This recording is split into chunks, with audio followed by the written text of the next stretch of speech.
This is all empty bottles. And you can see we have stacks and stacks and stacks of it. Why are there so many empty bottles? To get it ahead of the tariffs, right? So when this stuff's coming in from someplace like China or another country that may have the tariffs, you want to bring in as much of the product as you can to be able to make sure that the cost of your product doesn't go up just because the cost of your componentry went up.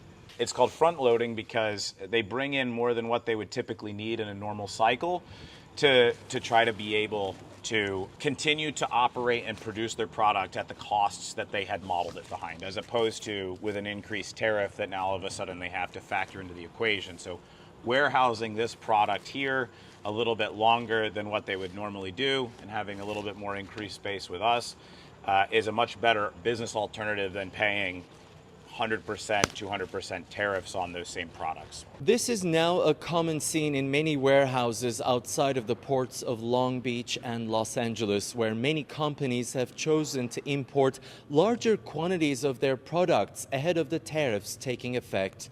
And the cost of storing their inventory in warehouses like this is still a lot cheaper than the tariffs imposed. Typically what comes in goes out. So when that changes a little bit, well, first of all, we lose labor, right? Because if stuff's not moving, you don't need truck drivers, you don't need warehouse workers. So when we have bundled services where we're moving product in and out of the port, in and out of our warehouses, and then to and from distribution centers, we're able to do that we're able to employ a lot more people, and we're also able to do it a lot cheaper because the product's moving than if the product needs to sit.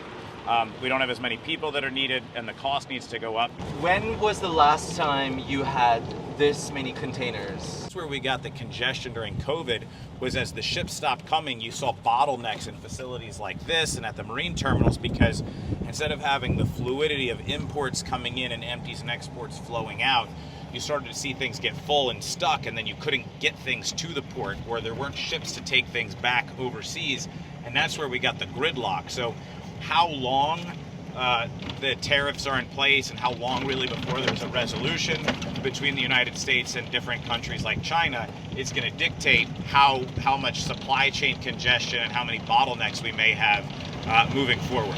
Logistics companies value fast and cost-effective delivery of goods and services, but tariffs have created a rare situation where many have to store those products for the time being that could lead to higher costs and potential layoffs.